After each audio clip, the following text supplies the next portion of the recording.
Bienvenidos un día más a misderechos.club, el podcast en que hablamos sobre los derechos que tienen las personas enfermas o lesionadas, presentado por mí que soy Jorge Campaña, abogado.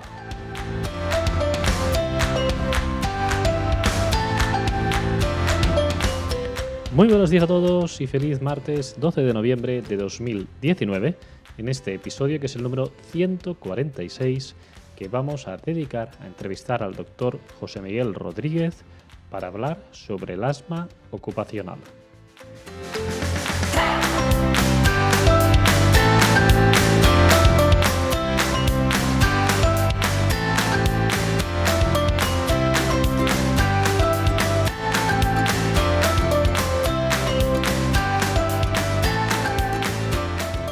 Pero ya sabéis, antes de empezar la entrevista de hoy, como siempre os pedimos que os suscribáis a iVoox. Es muy sencillo, si entráis en nuestra página web, en misderechos.club, ahí vais a encontrar, en este caso, pues la posibilidad de entrar en iVoox, es decir, el episodio está enlazado con iVoox y ahí podéis suscribiros. De esta forma conseguiremos el objetivo que es ser el número 1 en la categoría de salud. Igualmente ya sabéis que podéis suscribiros a nuestro podcast, que es muy sencillo. Si entráis también en misderechos.club tendréis un cajetín de suscripción y podéis decir vuestro correo electrónico y vuestro nombre, y de esta forma recibiréis pues todos los mails que vamos enviando en relación a las entrevistas siguientes que vamos a hacer, para que podáis preguntar a los doctores qué es pues lo que os interesa, y por otro lado también para poder hacer esos episodios de contestamos a preguntas y que también podáis hacer preguntas en los episodios divulgativos. Así que importante, si nos ayudáis para ser los primeros en iVoox nos va a ayudar mucho, y por otro lado también si nos ayudáis en relación a suscribiros, pues contaréis con una comunidad de casi más de 700 personas. Si os parece, entonces vamos a empezar la entrevista de hoy, muy interesante, sobre el asma ocupacional. Cualquier duda que tengáis sobre la misma, pues nos podéis hacer la pregunta que creáis oportuna y la responderemos en próximos episodios. Muchísimas gracias a todos y empezamos ya con la entrevista al doctor José Miguel Rodríguez.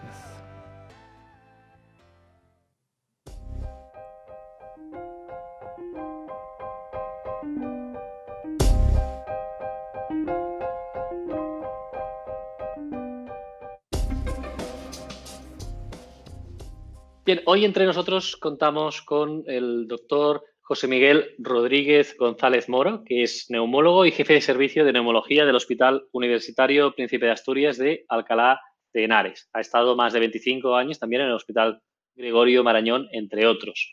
Es miembro del Consejo Asesor de la Fundación Lovexer, que es de apoyo a personas afectadas por enfermedades respiratorias y afecciones pulmonares, y también es docente y conferenciante, y fue durante 5 años el director de Relaciones Institucionales de SEPAR, que es la Sociedad Española de Neumología y Cirugía Torácica. Por lo tanto, contamos con un excelente profesional para hablar hoy sobre el asma ocupacional.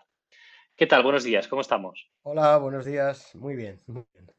Bien, pues hecho esta presentación, gracias. La primera pregunta que hacemos siempre en este caso es que nos puedas explicar qué es el asma ocupacional. Pues el asma ocupacional es un tipo de asma que aparece específicamente cuando una persona está en un medio, en un ambiente profesional, y está desencadenado por alguna sustancia que está presente en ese ambiente, en ese medio laboral. Eso es el asma profesional. O sea, es un asma que tiene la característica especial que se desencadena por sustancias presentes donde trabaja la persona.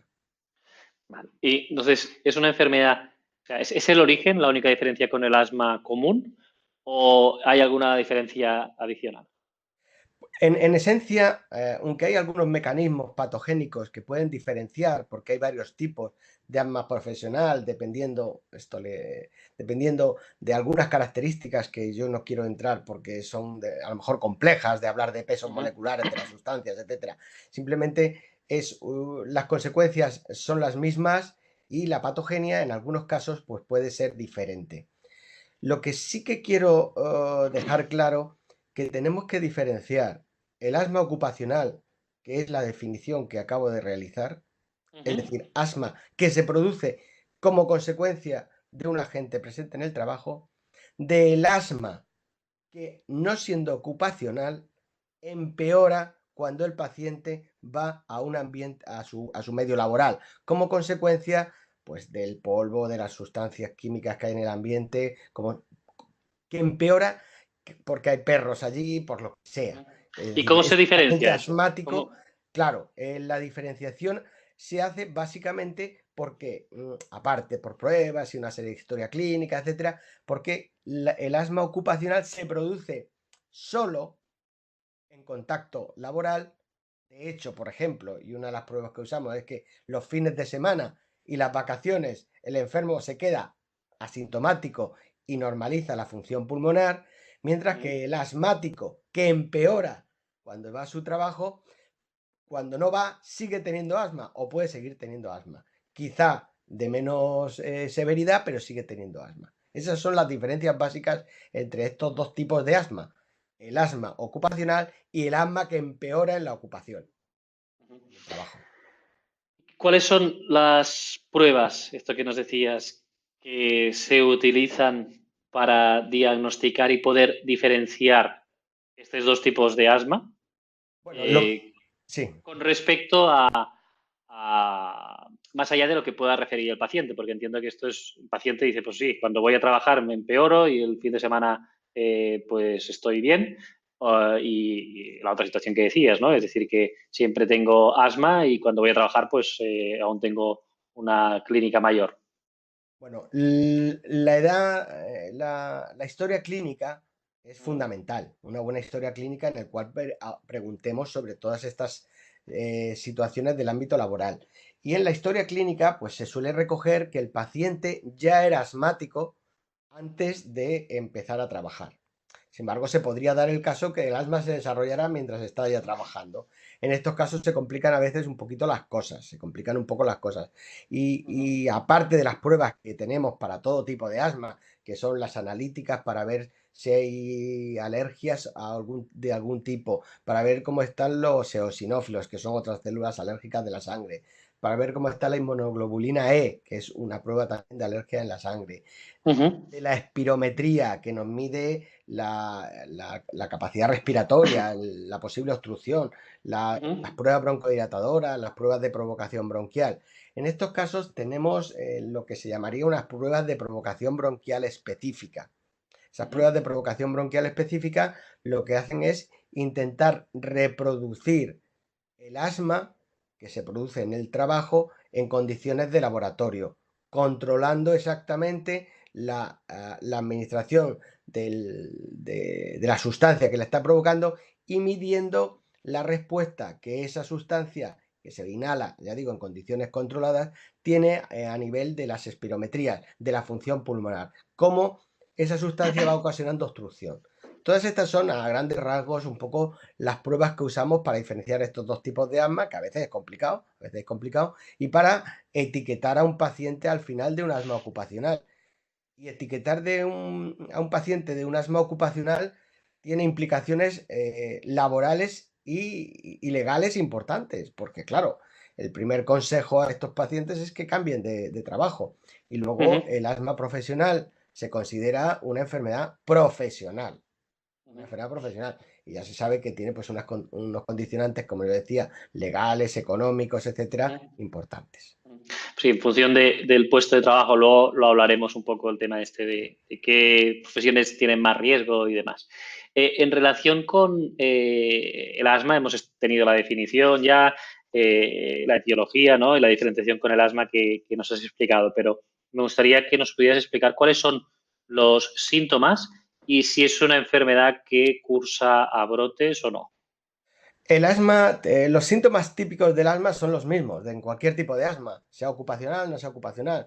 Los síntomas de asma básicamente son la Ujú, tos es un síntoma típico del asma, puede aparecer lógicamente en muchas más enfermedades. Esta tos puede ser seca o puede acompañarse de una pequeña cantidad de expectoración mucosa. ujú. Los ruidos en el pecho, los roncos, las sibilancias, los sonidos en el pecho parece que tenga una orquesta dentro del pecho, te dice el paciente. La sensación de opresión de como tener un cinturón muy apretado o una camisa de fuerza en el tórax que impide llenar bien el pecho de aire, esa sensación de que no puedo respirar bien, qué opresión tengo en el pecho, es un dato también muy característico del asma. Y luego es también muy característico lo que usted decía, la variabilidad en el tiempo.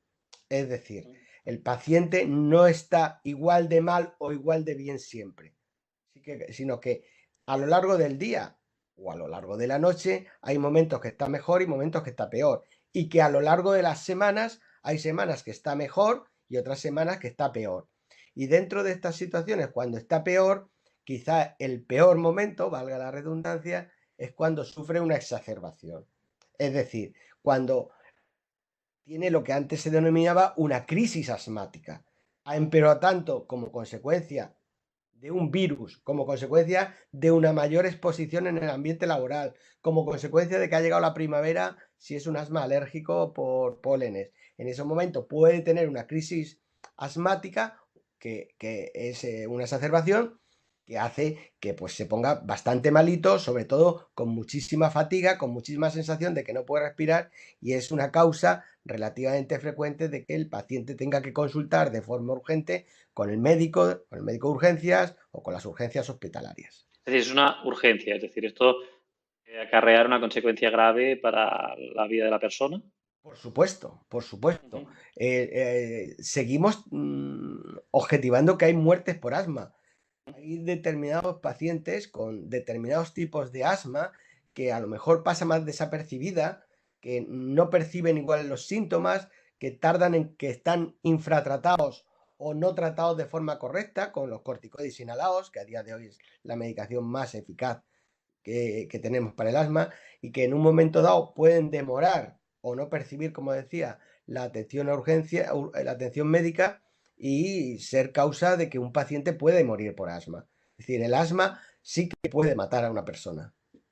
No es una enfermedad banal, una enfermedad que muchas veces, al ser tan frecuente, al tener asma los niños, al tener asma personas jóvenes, dicen, "Bah, de asma, pues sí, te dan la tos, te dan los ruidos, pero no pasa, no va mucho más allá de allí". No, no, no, ojo. El Ventolin y ya está, ¿no? Típico Exactamente. que Ojo, es no esa nos imagen. confiemos, como dice, en el Ventolin, que el Ujú, Ventolin te puede sacar de un apuro, pero te puede meter en un problema. ujú.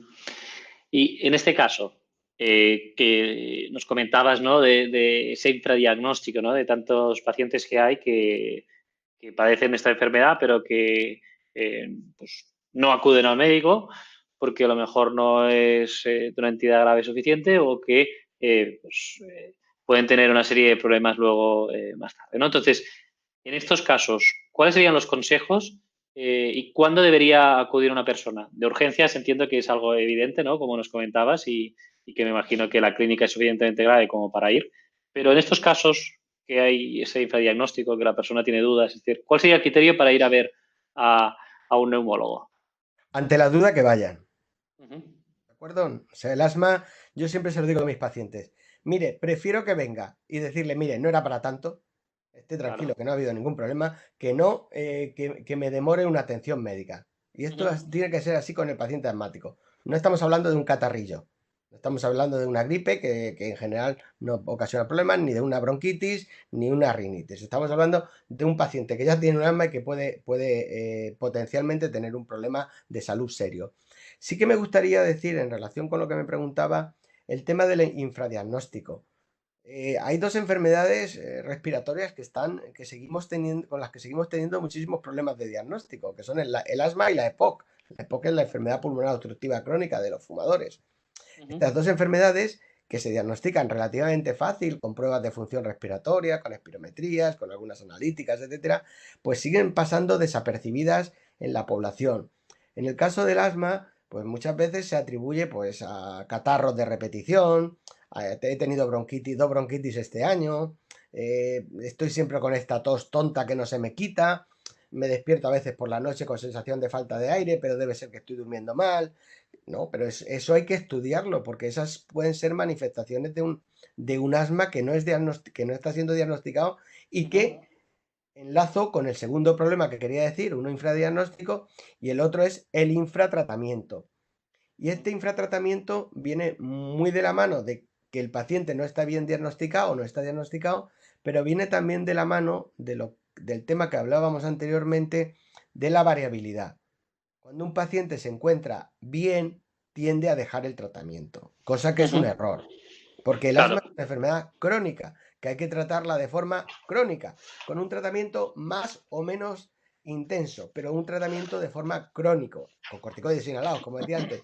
Y esa es la forma de mejorar la calidad de vida de nuestros pacientes y de disminuir la posibilidad de complicaciones. ¿Y cuán importante es un diagnóstico que sea precoz? Es decir, en estos casos que nos comentaba, ¿no? De infradiagnóstico, paciente que lleva muchos años así, ¿va a tener una peor evolución por haberse diagnosticado más tarde y por lo tanto haberse tratado más tarde? Pues en general sí. Y no solo va a tener una evolución, peor evolución, sino que está teniendo una peor calidad de vida. Y a lo mejor tiene que estar ingresando en un hospital o yendo a urgencias sin necesidad de tener que ir a urgencias. Y también se ha visto que hay pacientes, afortunadamente pocos, que no estando bien diagnosticados y bien tratados, pues pueden desarrollar lo que denominamos una obstrucción ya crónica al flujo aéreo, es decir, remodelan un poco los bronquios y el paciente asmático normalmente con tratamiento mejora al 100% y si pasa mucho tiempo sin un adecuado diagnóstico y tratamiento, podría ser que esa reversibilidad, que esa mejora de la obstrucción bronquial ya no fuera al 100%, no fuera completa, con lo cual ocasionaría lo que denominamos un asma ya crónico, con obstrucción crónica al aire. Bien, vamos con las profesiones de alto riesgo. Recientemente, estas semanas hemos visto la sentencia contra Uralita, ¿no? Por el tema este de la asbestosis, del amianto. Sí, ese es otro tema, sí. Entonces, parece claro, ¿no? El contacto con el amianto y que es una enfermedad pues, que se puede acreditar de una forma quizá más sencilla. Pero en el asma ocupacional, ¿qué profesiones entrañan más riesgo? ¿Qué tipo de industrias o de puestos de trabajo con exposición pues, son los que os encontráis frecuentemente con este tipo de diagnóstico? Sí. Pacientes. El amianto no ocasiona, no se ha relacionado con el asma, sí se ha relacionado con otras enfermedades respiratorias y enfermedades tumorales, ¿no? Pero no con el asma. Las profesiones que más frecuentemente vemos en el día a día en nuestras consultas y una de las que más estamos viendo últimamente en estos últimos años es el asma de los panaderos.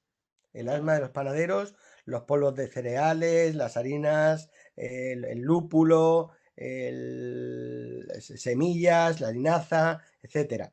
Eso es muy frecuente. Y también estamos viendo el asma de pacientes que trabajan en laboratorio, con fármacos, en la industria farmacéutica, con una sensibilización a los fármacos o a los disocianatos también, ¿no?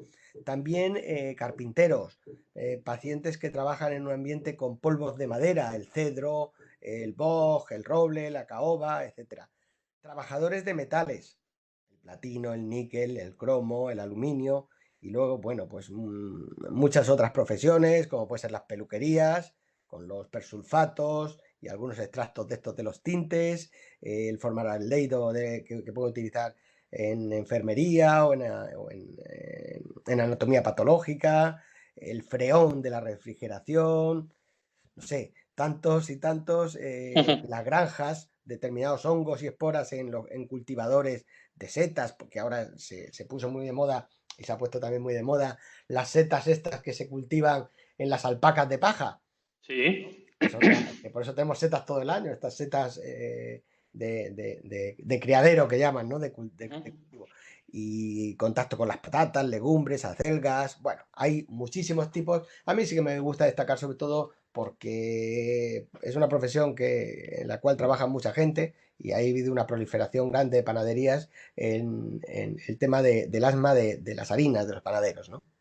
Es curioso este último ejemplo que nos comentas porque Sí que es cierto que las enfermedades profesionales, ya sabemos que están reguladas en concreto en un Real Decreto de 2006 y no está incluida la actividad de los panaderos como una enfermedad profesional en concreto. Es decir, todas las otras que nos has comentado sí, pues el papel, ¿no? El Hay textil, tantísimas. las hay muchísimas. En concreto, hay hasta 31 tipos de actividades, ¿no? Que se recogen el personal sanitario que nos comentabas también, a nivel de anatomía patológica, farmacológica, además, Los todo esto, fotobacterios, sí, los exacto, hormones. Sí. está recogido, pero en concreto esto, bueno, es una cosa muy frecuente que debería también estar ahí. Bien, entonces, en relación a otra pregunta que me gustaría formularte, hemos visto el tema de los tratamientos. Nos has hablado de estos corticoides, ¿no? Inhalados. Sí, sí. ¿Cuáles son los tratamientos que son más eficaces en un periodo más basal en el que nos comentabas esa importancia del tratamiento crónico y también en el proceso más agudo, ¿no? Cuando tenías esas crisis agudas de asma? A ver, a mí me gustaría empezar por la prevención.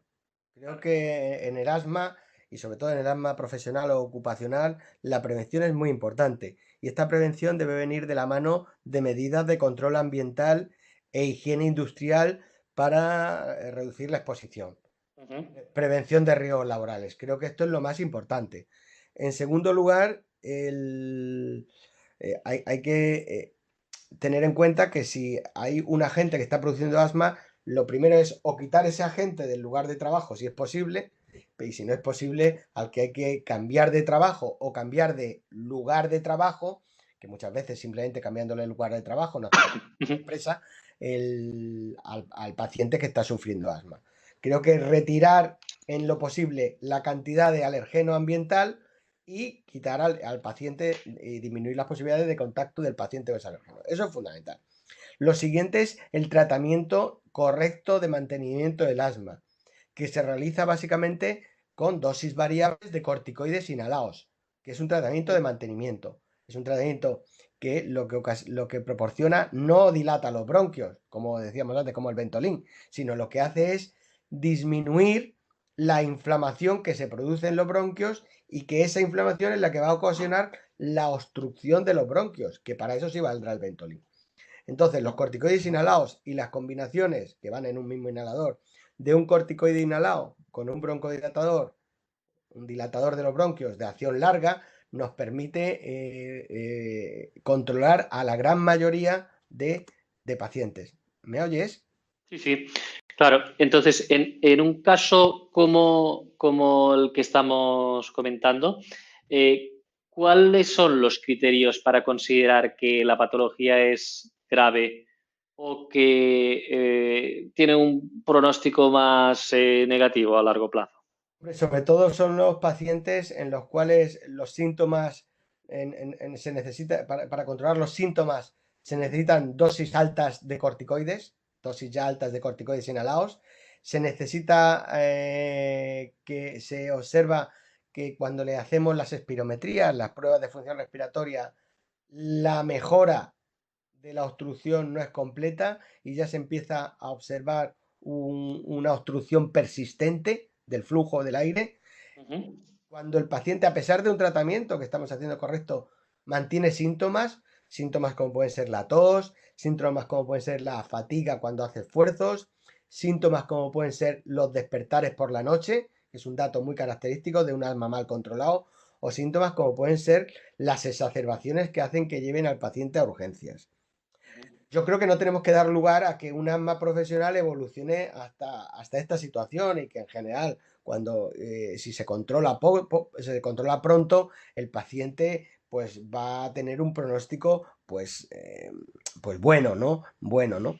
Y la mayoría o una importante parte de pacientes recuperan la función pulmonar y mejoran. En otros, cuando abandonan el puesto laboral o les quitas del puesto laboral, sí que persiste un cuadro de hiperrespuesta bronquial, de asma, leve, moderada, pero de un asma y a pesar de que ya no trabajen, mantienen síntomas y necesitan tratamiento a largo plazo. Este es un hecho que sucede así. Se han sensibilizado en el lugar de trabajo y luego ya ese asma que han contraído en el trabajo persiste a pesar de que ya no esté en el trabajo. Eso hay un porcentaje de pacientes, de hasta un 25 o un 30%, que mantiene esos síntomas.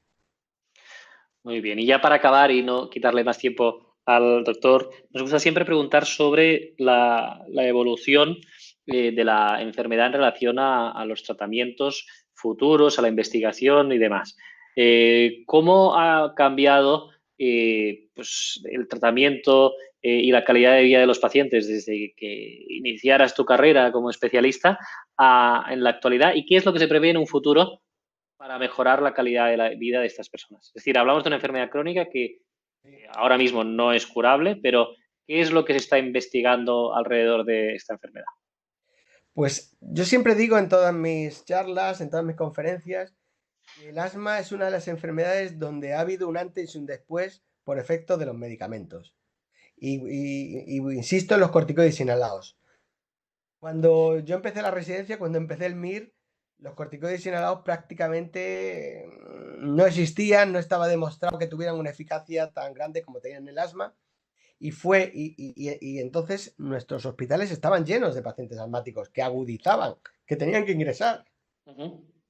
Fue a aparecer los corticoides inhalados, las combinaciones de corticoides y broncodilatadores, y eso supuso una auténtica revolución, un antes y un después. Los pacientes empezaron a tener mejor calidad de vida y dejaron de ingresar.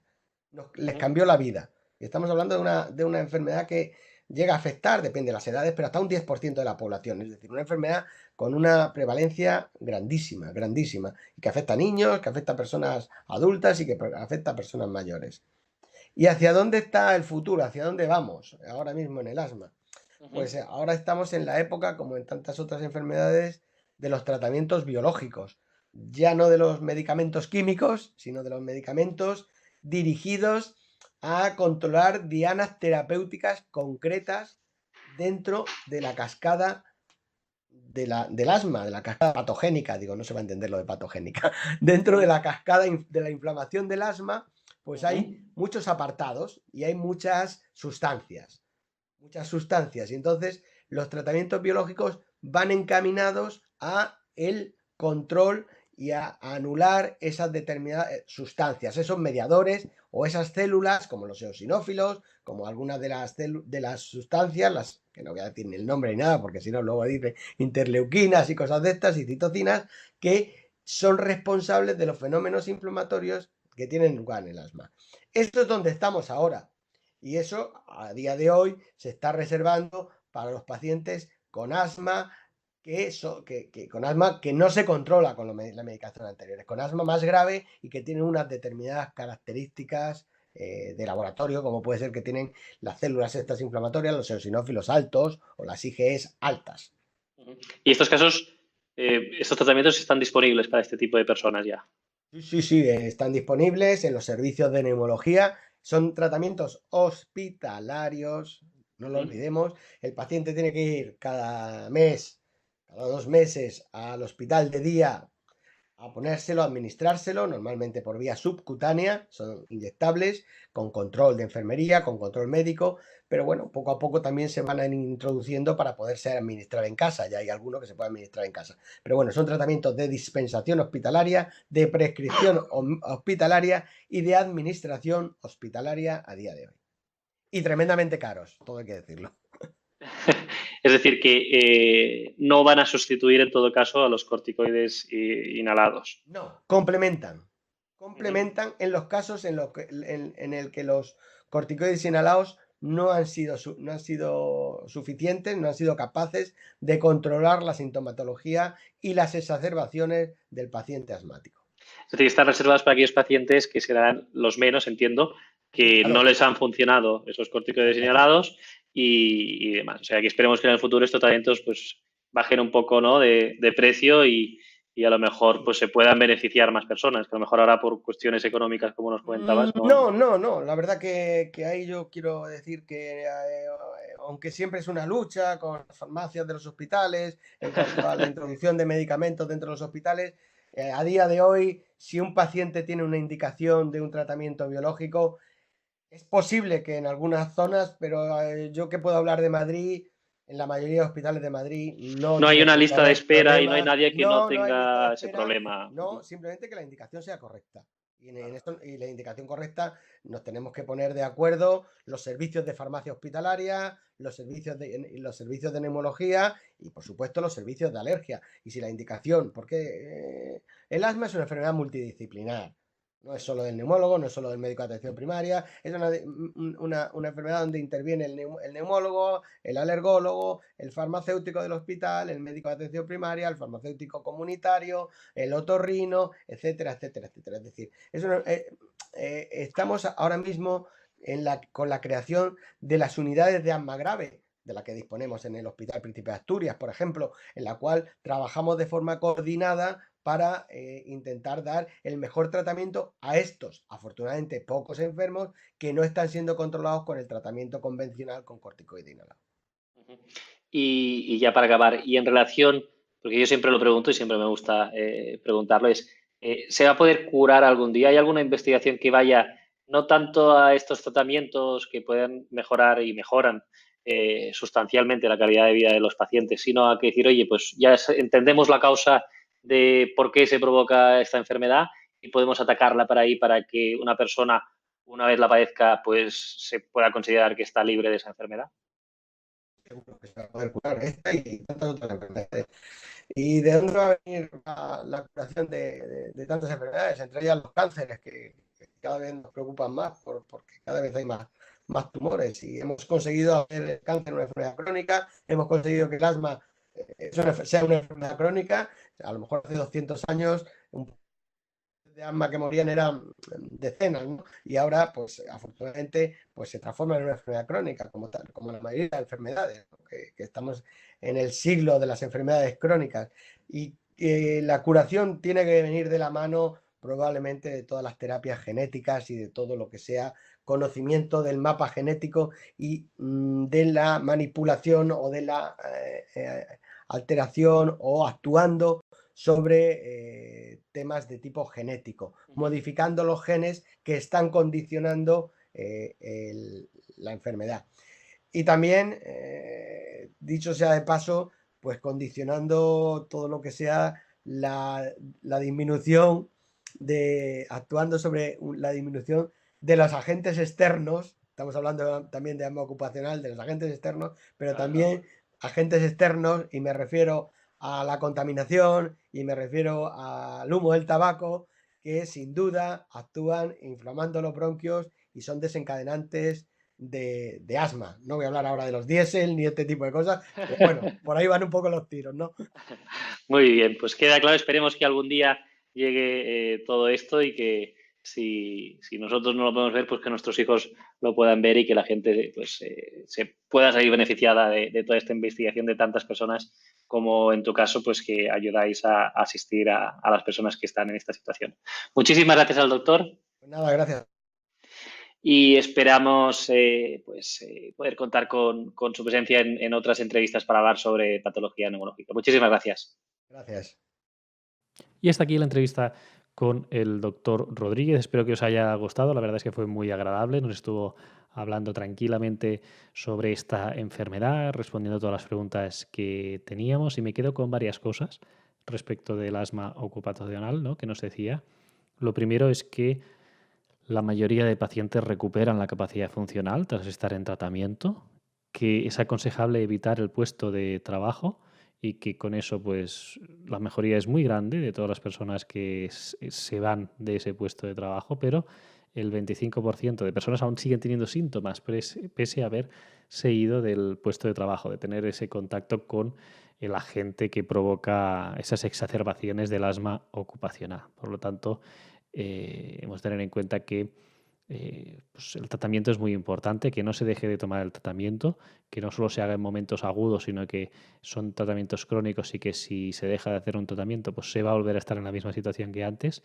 Y que interesante lo del futuro, ¿eh? Nos he comentado pues, que estos corticoides inhalados pues, que funcionan muy bien, que ha sido el gran cambio en el tratamiento de personas con asma ocupacional y que cambió la vida a muchísimas personas. Pues me quedo con esto y también con el tema de que el futuro va por los tratamientos biológicos, como en tantas otras enfermedades, como la artritis reumatoide u otras enfermedades, ¿no?, que lo tratan, pues también en el caso del asma ocupacional, pues se está empezando a tratar esos tratamientos biológicos que, como nos decía, son muy costosos, pero que en algunos casos en los que los corticoides no funcionan y hay esa refractariedad al tratamiento, se están probando y están resultando útiles y con buen resultado para aquellos pacientes que lo van usando. Así que esperemos que se pueda seguir investigando y estudiando todo esto y que cada vez más, pues, las personas que sufren asma ocupacional pues mejoren sustancialmente su calidad de vida. Muchísimas gracias a todos por el interés en esta entrevista y nos escuchamos mañana en un nuevo episodio en el que os voy a hablar sobre el cáncer de recto. Que tengáis un feliz martes.